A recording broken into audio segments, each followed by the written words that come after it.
آج ہم قرآن کے چوتھے باب سورۃ النساء پر بات کریں گے۔ اس کا مطلب ہے عورتیں۔ تو آئیے ہم مل کر دیکھتے ہیں کہ کلاسیکی تفسیر کی روشنی میں اس سورت کے بنیادی موضوعات خاص طور پر انصاف اور خاندان کے حوالے سے کیا ہیں۔ اچھا، تو اس سورت کو سمجھنے کے لیے ہم نے اسے کچھ حصوں میں تقسیم کیا ہے۔ سب سے پہلے ہم سورۃ النساء کا تعارف دیکھیں گے، پھر کمزوروں کے حقوق پر بات کریں گے، اس کے بعد شادی اور خاندانی زندگی کے اصول، پھر وراثت کے تفصیلی قوانین، اور آخر میں ہم انصاف اور نیکی کے اس بنیادی پیغام پر غور کریں گے جو پوری سورت میں موجود ہے۔ تو چلیے سب سے پہلے اس کے نام سے ہی شروع کرتے ہیں۔ النساء، اس کا مطلب ہے عورتیں۔ سوال یہ پیدا ہوتا ہے کہ اس باب کا نام عورتیں کیوں رکھا گیا؟ تو جیسا کہ تفسیر سے واضح ہوتا ہے، اس کا نام سیدھا سیدھا اس کے مواد کی عکاسی کرتا ہے۔ اس صورت میں عورتوں سے جڑے بہت سے اہم مسائل اور احکامات پر تفصیل سے بات کی گئی ہے، یعنی عورتوں کے حقوق، خاندان اور ایک انصاف پر مبنی معاشرے میں ان کا کیا کردار ہے، یہ سب اس کا مرکزی موضوع ہے۔ اب ہم اپنے پہلے اہم موضوع کی طرف بڑھتے ہیں۔ دیکھیے، یہ سورت معاشرے کی بنیادوں کو مضبوط کرنے کی بات کرتی ہے، اور اس کی شروعات ہوتی ہے معاشرے کے سب سے کمزور طبقے یعنی یتیموں کے حقوق کے تحفظ سے۔ یہ آیت دیکھیں، یہ یتیموں کی جائیداد کی حفاظت کے بارے میں ایک بہت ہی واضح اور کہنا چاہیے کہ ایک سخت حکم ہے۔ سیدھی سی بات ہے کہ یتیموں کا مال انہیں واپس کرو، اور خبردار اپنے گھٹیا مال کو ان کے اچھے مال سے بدلنے کی کوشش نہ کرنا، اور نہ ہی ان کا مال اپنے مال میں ملا کے کھا جانا۔ اچھا، تو عملی طور پر اس کا کیا مطلب ہوا؟ مطلب یہ کہ جو لوگ یتیموں کے سرپرست ہیں ان کے لیے کچھ واضح ہدایات ہے۔ پہلی بات، جب یتیم سمجھدار ہو جائیں، بالغ ہو جائیں، تو ان کی جائیداد ایمانداری سے ان کے حوالے کر دو۔ دوسری بات، ایسا نہ ہو کہ ان کے قیمتی اثاثے لے کر اپنے کمتر اثاثے انہیں دے دو۔ اور تیسری اور بہت اہم بات، ان کی جائیداد کو اپنے مال میں ملا کر ذاتی فائدے کے لیے استعمال نہ کرو، کیونکہ یتیم کا مال کھانا ایک بہت ہی بڑا گناہ قرار دیا گیا ہے۔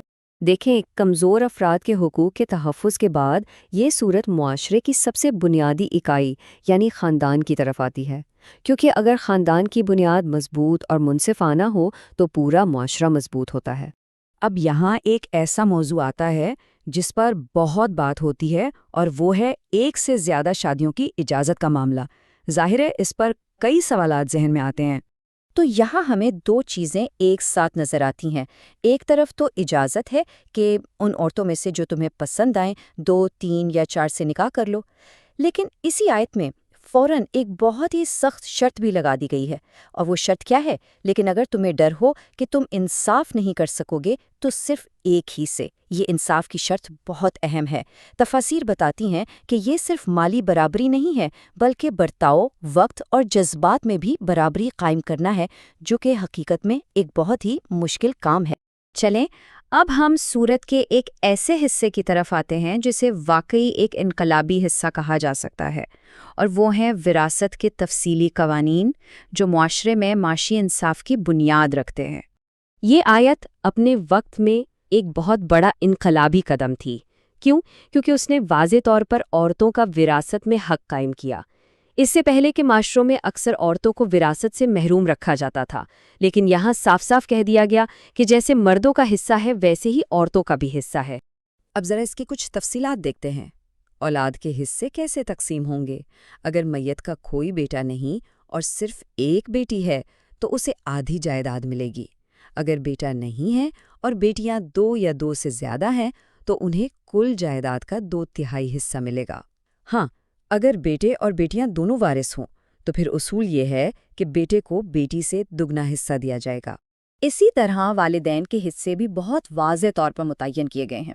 اگر مرنے والے کی کوئی اولاد نہیں ہے تو ماں کا حصہ 1/3 ہے، لیکن اگر میت کی اولاد موجود ہے تو پھر ماں کا حصہ 1/6 حصہ رہ جاتا ہے اور باپ کو بھی 1/6 حصہ ملتا ہے۔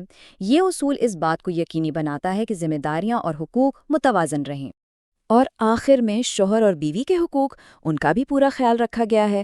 شوہر کا اپنی بیوی کی جائیداد میں حصہ اس بات پر منحصر ہے کہ بیوی کی اولاد ہے یا نہیں۔ اگر اولاد نہیں تو آدھا، اور اگر ہے تو 1/4۔ اسی طرح بیوی یا بیویوں کا شوہر کی جائیداد میں حصہ، اگر شوہر کی اولاد نہیں تو 1/4، اور اگر ہے تو 8واں حصہ۔ تو آپ دیکھ رہے ہیں کہ ہر ایک رشتے کا خیال رکھا گیا ہے۔ تو آپ ذرا ان سب باتوں کو جوڑ کر دیکھتے ہیں۔ یتیموں کے حقوق، شادی کے اصول، وراثت کے اتنے تفصیلی قوانین، یہ سب الگ الگ باتیں نہیں ہیں، یہ سب ایک ہی بڑے اور جامع مقصد کی طرف اشارہ کر رہی ہیں۔ اور وہ مقصد کیا ہے؟ وہ مقصد ہے ایک ایسا معاشرہ بنانا جس کی بنیاد انصاف، فیئرنس اور اللہ کے قانون کی اطاعت پر ہو۔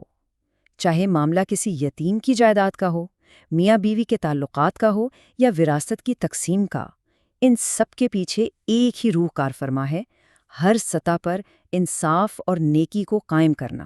اور سورت کے آخر میں یہ بات بالکل واضح کر دی گئی ہے کہ جو کوئی اللہ اور اس کے رسول کی اطاعت کرے گا، یعنی ان منصفانہ اصولوں پر چلے گا، تو اس کے لیے جنت کے باغات ہیں۔ تو یہ صرف ایک سماجی نظام نہیں ہے، بلکہ اسے اصل اور بڑی کامیابی کا راستہ بتایا گیا ہے۔ تو آخر میں ایک سوال ہمارے سامنے آتا ہے۔ آج کی دنیا جہاں معاشی ناانصافی ہے، خاندانی نظام بدل رہا ہے، ایسے میں انصاف، مساوات اور کمزوروں کے تحفظ کے یہ 1400 سال پرانے بنیادی اصول آج ہمارے لیے کیا معنی رکھتے ہیں؟